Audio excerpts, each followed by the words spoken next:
Okay, looks like we are live. I'm going to go ahead and record just a short video. If you've been reading my campaign page, you know that I was having some troubles with this. I feel like I've got it sorted. Everything should be groovy now. So I'm just going to do a 5 to 10 short video, 5 to 10 minutes here.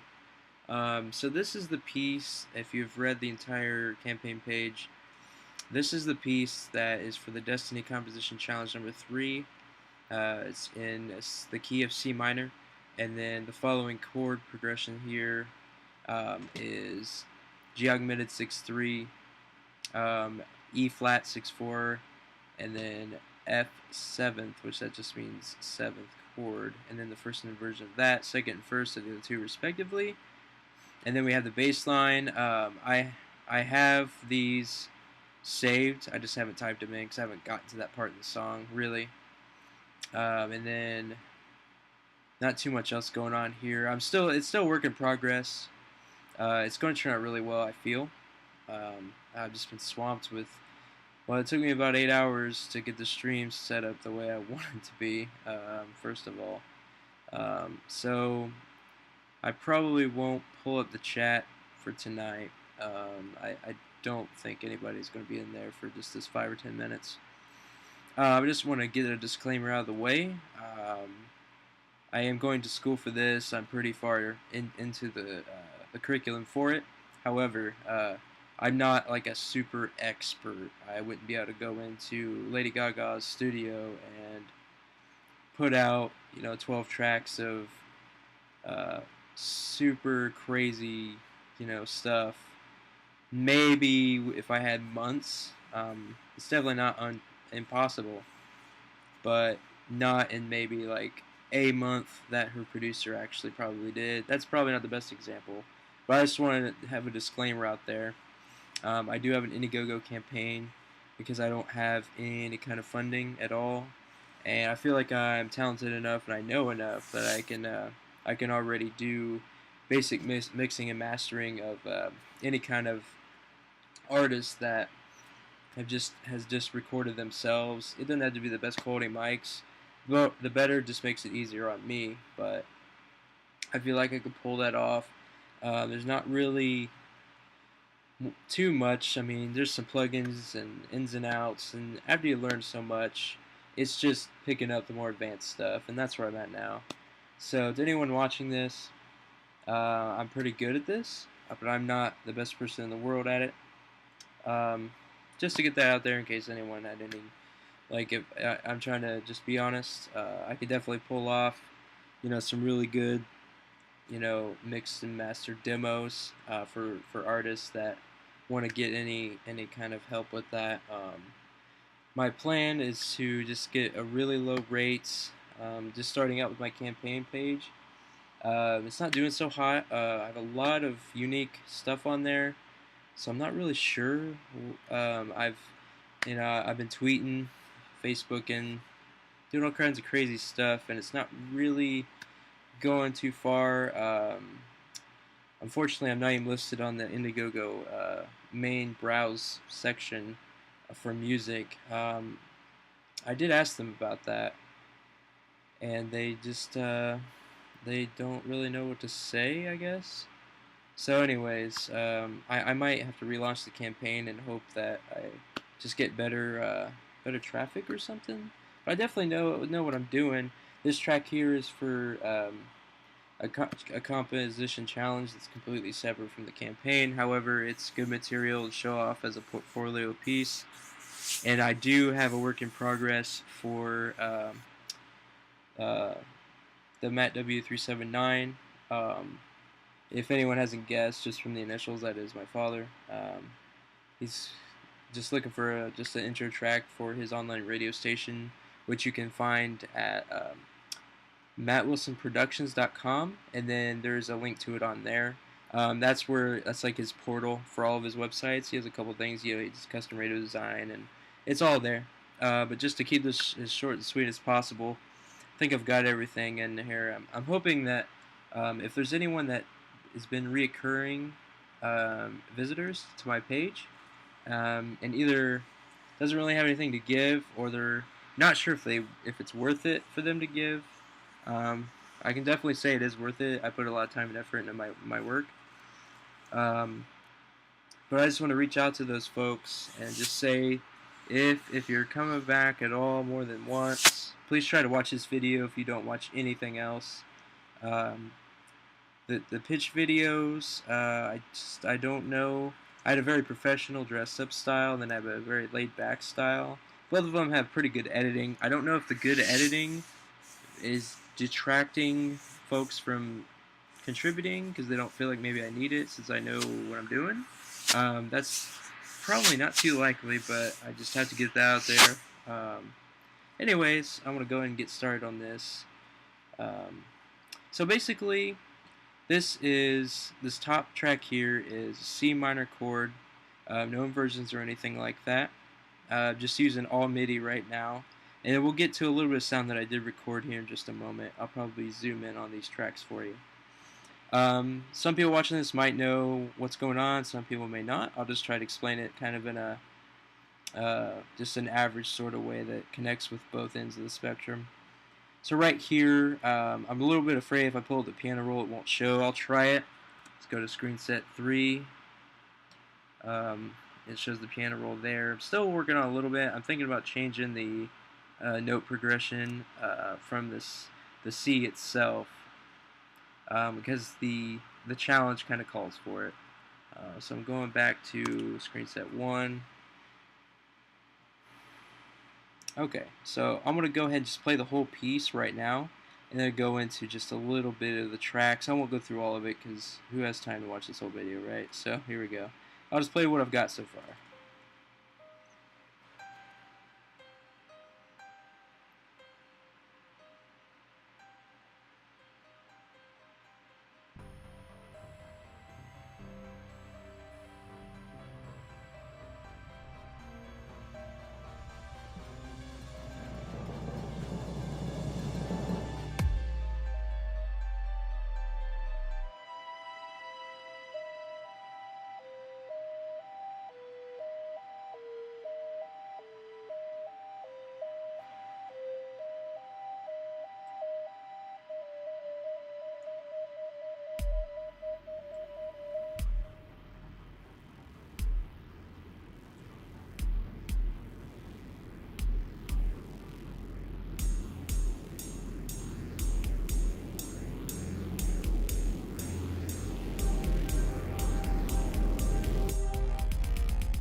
Okay, that's all I've got so far. I pretty much know what I want to do to finish it off for the most part.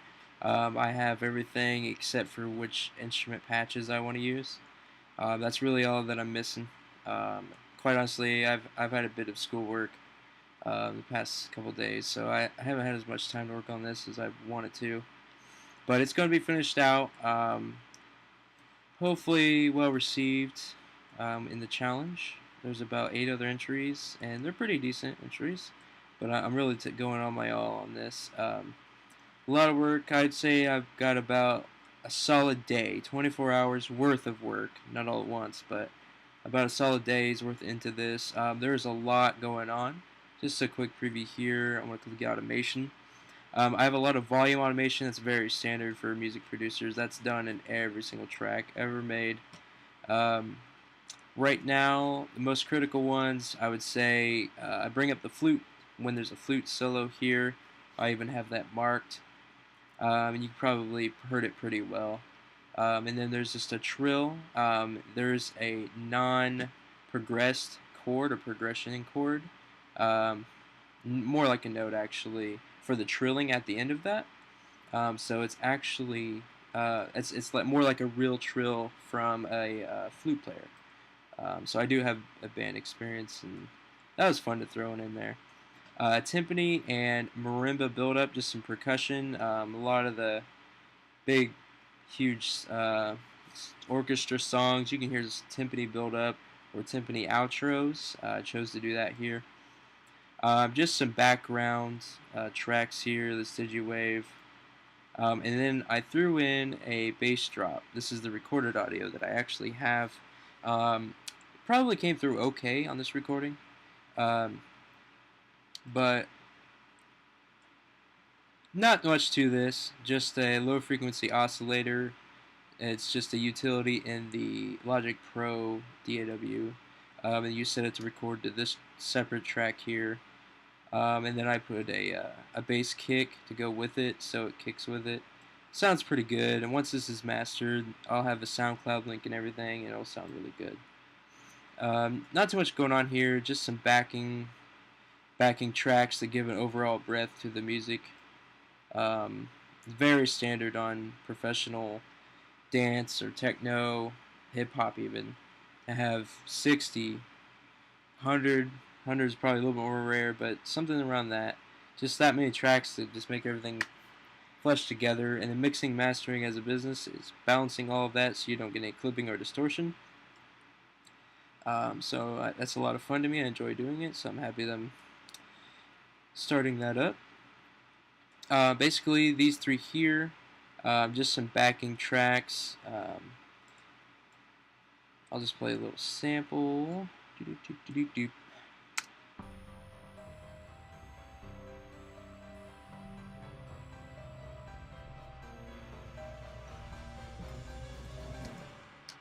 Okay, so I'll just get these only. It just gives it just an overall backing musical feel to the track, the whole thing. Not a whole lot going on there, but it really adds to the musical volume in my opinion. Right here is kind of a synth build-up. I doubled up on it, but I used a different sample for the second track. But they're aligned the same, so that one of them doesn't kill the other. And it comes out really well in the mix. Right now, it's not clipping at all at that point. So I pre-mixed that a little bit already. I haven't messed around with this too much yet, this little drum beat intro, but work will be done on that, so I'll probably be changing that up a little bit. And then everything else that you hear is just a little bit of pre-mixing with automation. The best practice is to do all that last, but sometimes some instruments are louder and you gotta quiet that down. Just use a traditional fader and don't throw the automation in, so kind of stopped on my own toes there, but it's not too big of a deal. I can go back and fix it all. So I have separate tracks in a kit folder for drums, separate track for every part of the drum set, so I can edit the sounds individually. So I can EQ, equalize every track individually, and roll off the highs if it's a lower voice instrument, like a tom, roll off the lows if it's a snare, just so I can get that better mix, because all of that frequency adds up in the master fader, which let's see if I can show that on there now. So right now, here's everything when I scroll. So I've got that much going on. Some of them are unused, I still haven't thrown in everything. But to anyone who's trying to learn, basically each track has its own strip. Each track is usually a separate instrument, and then basically anytime you want to do any kind of dynamic effects, you throw it right in on this channel strip as a plugin. Anytime you want to do kind of time delay like reverb or echo, things like that, there's a lot more. Those are the most common. You want to throw that into an aux channel, which I don't remember if I have those individually labeled at the moment. Yeah, they're yellow. So there's like 12 of them at the moment. You don't count the output, that's the master. Each one of those is like a room that the instruments are sitting in while they're playing. So you send them through these buses here on the channel strip to the room that has a specified room setting. So a big church with a bunch of foam pads, big church with glass. I mean, it's all kinds of stuff. But that's how you want to do any kind of time delay effects. Try to keep this at 0, so when you go to master, you don't have to do too much work to get it to not clip. So right now, a lot of these aren't being used, these here, but it's always good to start from 0 on everything, bring them up one at a time. Naturally, with a mixing console instead of digital faders with a mouse, is a lot more streamlined of a process. One of the reasons why I have the campaign going, actually, and that's listed on there. That I'm trying to get that console on sale before February, so that's coming up soon. Not a whole lot else going on. I mean, you always want to have these on read. You draw in the automation with a mixing console, having actual faders, doing the automation with that. Probably a little bit easier than drawing it in. But that's really where you go and get into mastering. You're just doing little bitty touches. And then part of mastering as well. Don't believe I have it on this particular song, but on other projects. It's just I'm not too far along for it to be necessary. But and in the master output, you want to have an adaptive limiter. I don't want to add that in right now. But basically, what that does is it'll basically make it so that you can set which volume level in dB that you want your piece to be, but not go over. So that's part of the mastering, and that's why I don't have it in there. And I'll be showing a video on that here, hopefully in the next couple of days. Try to stream that live and upload the VOD to my YouTube, which I'm going to be setting that up here right after this. So basically, yeah, always on read for these. Draw it in unless you have a mixing console, otherwise you'll be stomping yourself on the foot. Always stereo out unless it's going to a room. And each one of those has a bus number. Quite a bit going on here. There's my school page. Okay, so I don't think there's anything else I want to point out in this track specifically. Like I said, there's one thing I kind of put a couple hours into. Let me find that one part. I think it's over here further down. Yeah, it's this heavy synth. You hear it quite a bit. I'm going to try this automation, even though I kind of want to show it, but actually, okay, you can see I've added 5 forms of automation here. Basically, that's just, I'm doing modulation, which changes the pitch. It's really hard to explain, actually, but I basically make the synth heavier, even though it's a C minor chord on the build-up. It tends to be a higher pitched note, groove of notes, actually. So I had to make that sound heavier, so I had to do a lot of modulation, and then there's volume build-up as well. So right now we're going up to a volume peaked chorus, which is going to be in a different chord. I'll move that down. It's going to be, I haven't decided E flat or G augmented 6/3. I do have the bass line written already though, which is what you hear at the very end when I played it earlier. You just hear that bass. That's going to be playing during the whole chorus. That's just as far as I've gotten. I wanted to write the bass in first. Not too much more to show off. Ultra B is just another sampling program where you plug in drum sequences.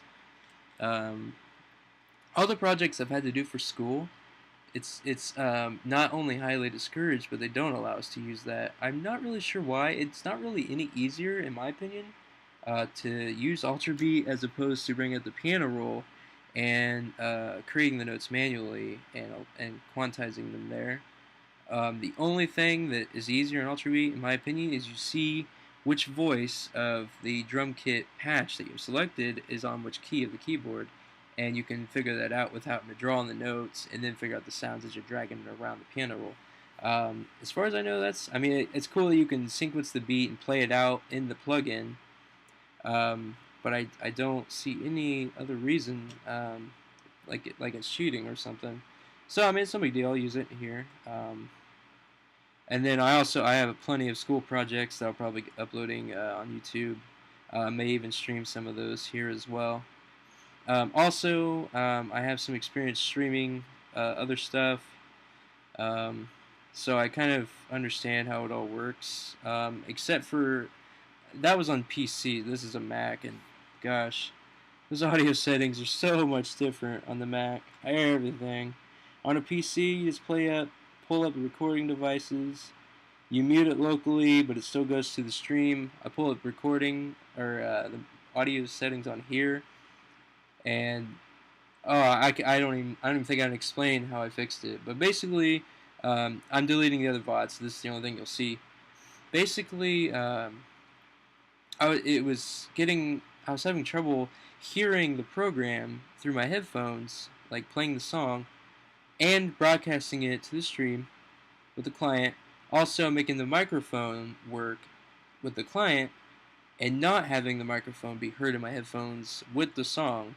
And I think I spent about 8 hours, not all at once, but 8 hours probably messing around, tinkering, googling.